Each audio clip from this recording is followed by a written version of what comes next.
Bien-aimés dans le Seigneur, Shalom, que la grâce et la paix de notre Seigneur Jésus-Christ vous soient accordées par son Saint-Nom.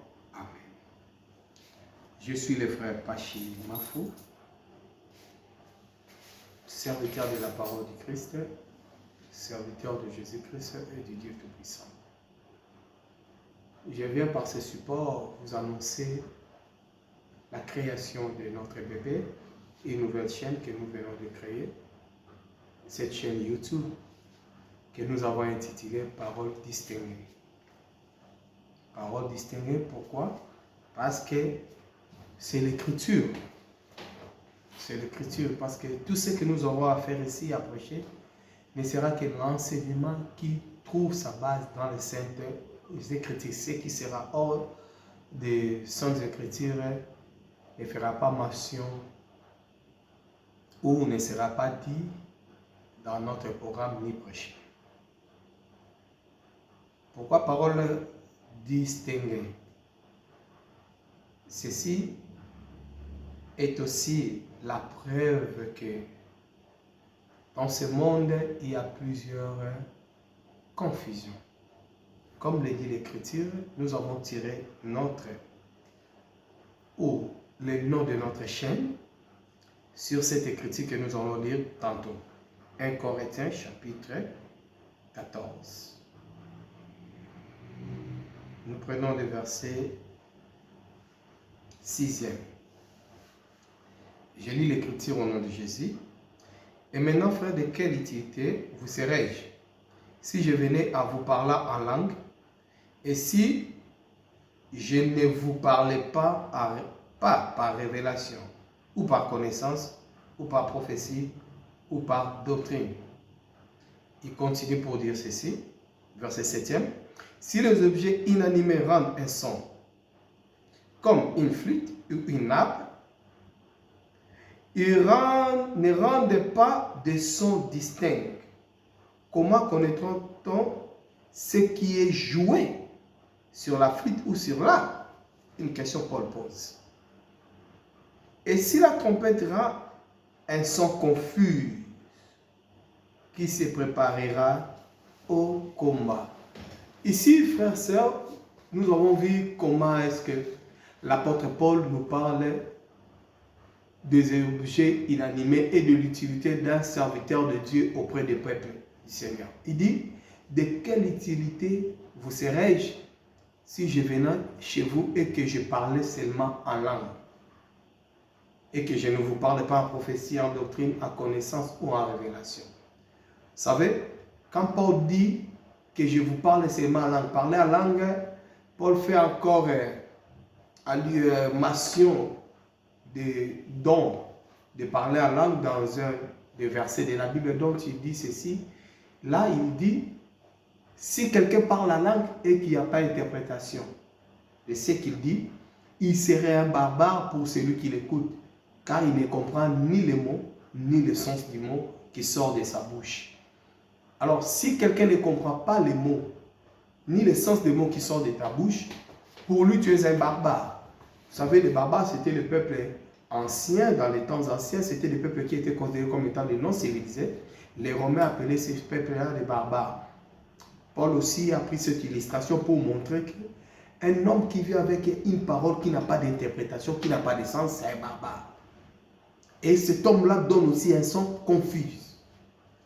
Raison pour laquelle nous, dans notre chaîne, nous avons essayé de parler de la parole distinguée qui sera vraiment distinguée des sons confus, des sons qui n'ont aucun sens. Comme il n'y a pas longtemps, une de mes sœurs m'a envoyé un audio. Dans l'audio, il y a un, entre guillemets, entre parenthèses, soi-disant prédicateur, mais je ne crois pas qu'il est prédicateur de cet évangile. S'il est prédicateur, il est pour un autre évangile, pas celui-ci. Cet homme-là dit ceci, qu'on vous a dit et on vous a prêché que Jésus était mort pour l'humanité, c'est faux. Parce que je vais vous prouver que le sang des hommes est innocent. Et on vous dit que tout homme est pécheur, c'est faux. Il dit toujours ça. Il disait, on vous dit, on vous dit. Et il est allé se baser sur une écriture dans le livre de Matthieu chapitre 23, en commençant par le verset 33. Lui, il a dit le verset 35 seulement. Là où Christ dit que il vous serait demandé tous les sangs innocents que vous avez versés, à commencer par le sang d'Abel le juste, jusqu'au sang de Zacharie que vous avez tué entre l'autel et le temple. Là, le prédicateur a martelé que, vous voyez, le sang est innocent. Le sang est innocent, donc dans le sang, il n'y a pas de péché. Raison pour laquelle vous verrez, quand Dieu parlait à Caïn, il n'a pas dit que le péché est en toi, le péché, il n'y a pas de péché dans l'homme. Il dit, Dieu avait dit, le péché est dans ta porte. Il avait aussi un problème de compréhension de quelle porte il s'agissait-il.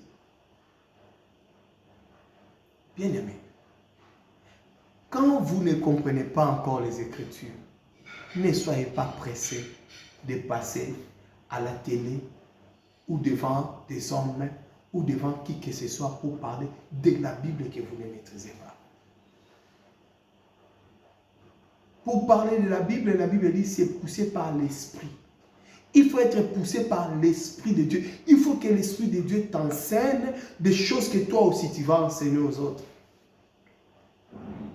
Mais quand tu viens avec ta philosophie et ta propre interprétation, c'est ce qui amène dans des choses telles que nous avons vues. Je vais vous donner une écriture qui va contredire tout ce que cet homme a dit. Quand il disait que non, Jésus n'est pas mort pour nous. Jésus n'est pas mort pour le péché de l'humanité. Et ce sont les méchants des hommes qui ont tué Jésus. Et il disait encore, ce n'est pas Dieu qui a tué Christ. Mais ça, je vais revenir sur ça. Mais je prends d'abord cette écriture, 1 Corinthiens chapitre 15. Nous allons lire les versets 1, 2, 3. Ces versets-ci qui contredit totalement ce que cet homme a dit. Écoutez ce que l'apôtre Paul dit. Je vous rappelle, frères, l'évangile que je vous ai annoncé. Ici, Paul commence à rappeler l'évangile qu'il a annoncé. Et nous allons comprendre quel est l'évangile que Paul a annoncé. Paul dit ceci. L'évangile que je vous ai annoncé, que vous avez reçu, dans lequel vous avez persévéré. Et par lequel vous êtes sauvés. C'est que cet évangile que Paul, oh gloire au Seigneur, cet évangile que Paul a prêché, c'est cet évangile qui sauve. Et l'évangile qui sauve, il dit, si vous le retenez tel que je vous l'ai annoncé, autrement vous aurez crié en vain. C'est que si vous le retenez tel que je vous l'ai annoncé, ça va. Mais si vous ne le retenez pas tel que je vous ai annoncé, vous avez cru en vain. Mais qu'est-ce que cet évangile qui sauve? Il dit, je vous ai enseigné avant tout. C'est que, premièrement, en premier lieu, avant toute chose, avant la prospérité, avant des prières, avant tout, Paul a enseigné d'abord quoi? Écoutez ce que Paul a enseigné. Je vous ai enseigné avant toute chose, comme je l'avais aussi reçu. C'est que Paul enseigne avant tout, il a aussi reçu quelque part. Et ici, je vais vous montrer où est-ce que Paul a reçu ça. Il dit que Christ est mort pour nos péchés selon les Écritures. Gloire au Seigneur. Vous voyez? Voyez-vous? L'évangile qui sauve, l'évangile qu'il a reçu, l'évangile qu'il prêche avant tout, la chose qu'il a prêché premièrement est que Christ est mort pour nos péchés. Tandis que cet homme-là, ce monsieur-là dit que Christ n'est pas mort pour le péché. Entre Paul et ce monsieur ivoirien, qui dit vrai, qui dit faux? Je dis sans se contredire, c'est lui, ce monsieur ivoirien, qui dit faux. Parce qu'ici, Paul dit, je ne sais pas s'il est ivoirien, c'est par son accent que j'ai pu comprendre qu'il était ivoirien et par son éloquence. Mais je ne sais pas. S'il n'est pas ivoirien, que mes frères ivoiriens m'excusent. Mais ce monsieur-là dit ça. Mais Paul dit ici, avant toute chose, Christ est mort pour nos péchés. Et Paul confirme que c'est que le prêche là, que Jésus est mort pour nos péchés, il a réussi ça quelque part. Mais où?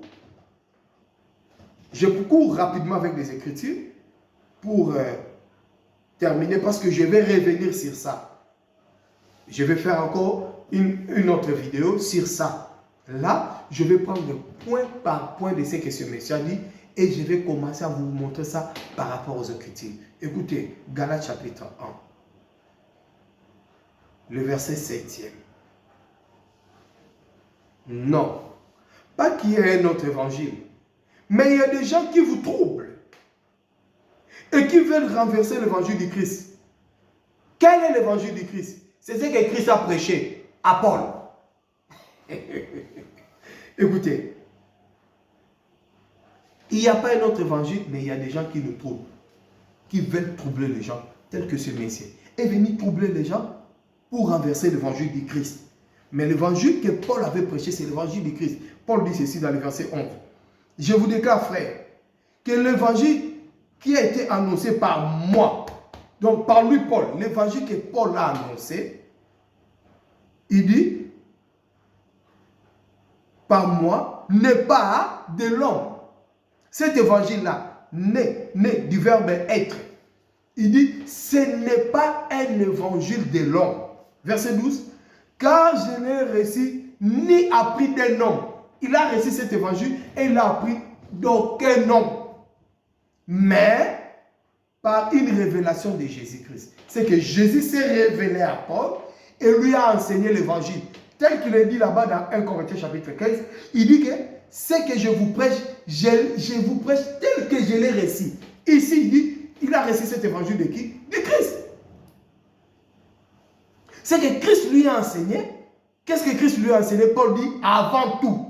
C'est qu'avant que Christ enseigne Paul le mystère de l'antéchrist, le mystère de l'impie, je ne sais pas moi, l'abomination, toutes ces choses-là, avant que Christ l'enseigne ça, Christ d'abord lui a enseigné avant tout que lui, Jésus, était mort pour les péchés des hommes.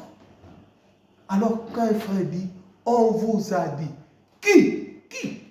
Paul et Jésus nous ont dit, oui, Paul et Jésus nous ont dit que Jésus, Christ, était mort pour nos péchés. Et quand lui, il s'oppose à ça, directement, il s'oppose à l'évangile. Voilà pourquoi l'Écriture dit, il n'y a pas un autre évangile, mais il y a des gens qui troublent. C'est que ce frère-là, c'est un trouble fait. Donc, il apporte de la confusion.